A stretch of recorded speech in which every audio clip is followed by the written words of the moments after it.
আমরা যে সাহস করে নেমে পড়েছি, এই আমাদের এই সাহসী পদক্ষেপ এর সাথে তোমাদের যদি অংশগ্রহণ যদি থাকে, ইনশাল্লাহ আমরা সাকসেসফুল হব to deliver A free fair and credible election. ইনশাল্লাহ এটা আমরা একসাথে মিলেই করব। ইলেকশন কমিশনের একার পক্ষে সম্ভব নয়, সবাইকে নিয়ে আমরা এটা করব। নির্বাচন নিয়ে কোনো শঙ্কা নেই। We are fully prepared to move ahead. Election হবে ইনশাল্লাহ, সবাইকে সাথে নিয়েই হবে, সবার সহযোগিতা নিয়েই হবে। এ ব্যাপারে কোনো শঙ্কা নেই। যাই আসুক না কেন, যত ধরনের দুশ্চিন্তা আপনাদের মাথায় আসুক না কেন, দুশ্চিন্তা মাথা থেকে ঝেড়ে ফেলুন। নির্বাচনের জন্য প্রস্তুতি নিন আপনারা সবাই মিলে, যাতে একটা সুন্দর নির্বাচন আমরা করতে পারি। আইনশৃঙ্খলা অবনতি হলো কোথায়? একটু মাঝে মধ্যে দুই একটা খুন খারাপি হয়। এই যে হাজির একটা ঘটনা হয়েছে, আমরা এগুলো বিচ্ছিন্ন ঘটনা বলে মনে করি। এই ধরনের ঘটনা তো সবসময় ছিল। আগে কি আহসানুল্লাহ মাস্টার খুন হয় নাই? এরকম তো অনেক আগে হয়েছে, ঘটনা তো অনেক আছে। আমাদের কিবরিয়া সাহেব, যে ফরমার ফরেন মিনিস্টার কিবরিয়া সাহেব খুন হন নাই?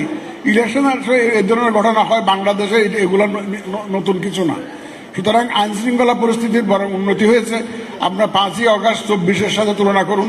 রাত্রে ঘুমাইতে পারেছেন 4-5 দিন, এক সপ্তাহ যখন জীবন অবাক না করলে কে করবে? 28% মিল্ক ফ্যাটের অবাক করার সাথে ফ্রেশ মিল্ক পাউডার। জীবন অবাক করুক প্রতিদিন। থানাগুলা অপারেশনাল ইনঅ্যাক্টিভ ছিল, পুলিশ স্টেশন ওয়ার্ক করছিল না, তখন আমরা যে অবস্থা ছিল, এখন তো অনেক উন্নতি হয়েছে ইনশাল্লাহ। আমরা তো একটা শান্তিতে চলাফেরা করতে পারতেছি, রাস্তাঘাটে চলাফেরা করতে পারতেছি, শান্তিতে ঘুমাতে পারতেছি। তো আইনশৃঙ্খলা পরিস্থিতির অবনতি হয় নাই। আমরা গতকালকেই তো আমাদের আইন শৃঙ্খলা বাহিনীর টপ ব্রাঞ্চ যারা তাদের সাথে সভা করেছি, প্রয়োজনীয় নির্দেশনা দিয়েছি। ইনশাল্লাহ আমাদের আইন শৃঙ্খলা বাহিনী সম্পূর্ণ প্রস্তুত, যে ভবিষ্যতে যাতে ইলেকশনের সময় পর্যন্ত যাতে শান্তি শৃঙ্খলা যাতে বজায় থাকে এবং সুষ্ঠুভাবে যাতে নির্বাচন আমরা করতে পারি। আমাদের আইন শৃঙ্খলা বাহিনী তাদের একদম সম্পূর্ণ প্রস্তুতির কথা গতকালকেই আমাদেরকে জানিয়েছে। আপনারা হয়তো মিডিয়াতে দেখেছেন। ইনশাল্লাহ নিশ্চিন্ত থাকেন, নির্বাচন সঠিক সময়ে সঠিকভাবে একটা সুষ্ঠু সুন্দর নির্বাচন, প্রতিযোগিতামূলক নির্বাচন ইনশাল্লাহ আমরা দেখতে পাবো। যে ওয়াদা আমরা জাতিকে দিয়েছি, সেই ওয়াদা ইনশাল্লাহ পরিপালনে ইলেকশন কমিশন প্রতিজ্ঞাবদ্ধ। আপনাদের সবাইকে সাথে নিয়ে ইনশাল্লাহ আমরা একটা সুন্দর নির্বাচন উপহার দেব।